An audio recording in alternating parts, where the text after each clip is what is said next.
સ્વાગત છે તમારું મારી ચેનલ રસોઈની મહેક પર। આજે હું તમારી સાથે શેર કરીશ સુગર ફ્રી અને સૌને પસંદ પડે તેવા ખજૂર નાળિયેર ડ્રાયફ્રૂટ લાડુની રેસીપી। અને આ લાડુ એકદમ ઝડપથી બની જાય છે, તો ચાલો બનાવવાની શરૂઆત કરી દઈએ। અને ફ્રેન્ડ્સ, તમે મારી ચેનલમાં નવા છો તો મારી ચેનલને જરૂરથી સબસ્ક્રાઈબ કરી લેજો, જેથી મારી નવી રેસીપી તમને મળતી રહે। તો ચાલો શરૂઆત કરી દઈએ લાડુ બનાવવાનું।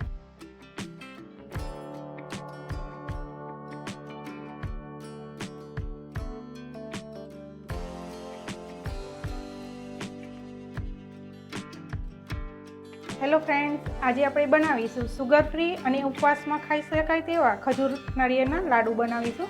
તેના માટે આપણે કઈ સામગ્રી જોઈશે તે જોઈ લઈએ। તો ખજૂર મેં નરમ લીધેલું છે, જે નરમ ખજૂર આવે છે તે લીધેલું છે। તેના આપણે બી કાઢીને આ રીતે લઈ લીધેલું છે। એક વાડકી આપણે ખજૂર લઈશું, એક વાડકી આપણે નાળિયેરનું ખમણ લઈશું, જે ઝીણું આવે છે ખમણ તે લઈશું, અડધી વાડકી આપણે ઘી લઈશું અને 25 ગ્રામ આપણે બદામ, કાજુ અને કિસમિસ ત્રણેયનું આપણે 25-25 ગ્રામ લીધેલું છે અને 3 ઇલાયચીનો આ રીતે પાવડર કરીને લીધેલો છે।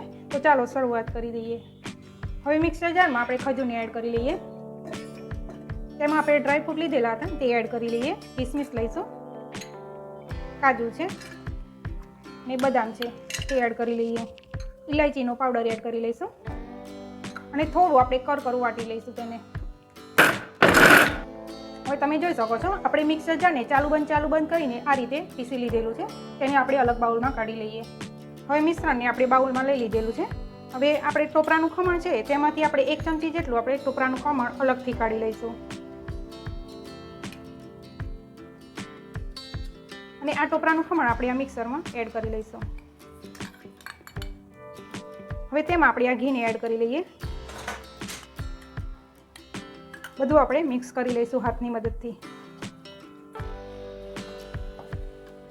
આ લાડુ એટલા ટેસ્ટી બને છે કે તમે એકવાર બનાવીને ટ્રાય કરશો, તમે વારંવાર બનાવશો।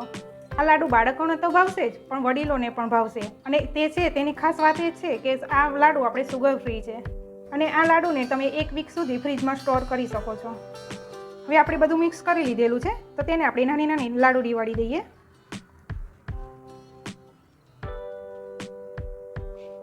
આ લાડુડીને આપણે ટોપરાનું ખમણ રાખ્યું હતું તેમાં આપણે ડીપ કરી લઈએ। આ રીતે આપણે બધા લાડુને તૈયાર કરી લઈશું।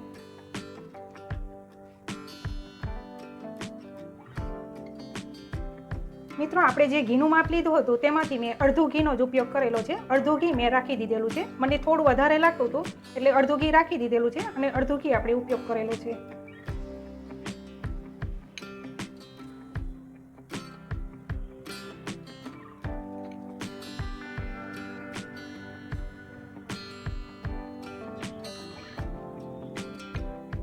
તો તૈયાર છે ફ્રેન્ડ સુગર ફ્રી અને ઉપવાસમાં ખાઈ શકાય તેવા ખજૂર નાળિયેરના લાડુ। અને ખાસ વાત તો એ છે કે આ લાડુને તમે ઝટપટ બનાવી શકો છો અને 1 વીક સુધી સ્ટોર કરી શકો છો। તો તમે પણ જરૂરથી બનાવજો અને ફરીથી મળીશું એક નવી રેસીપી સાથે। તો આવજો ફ્રેન્ડ્સ।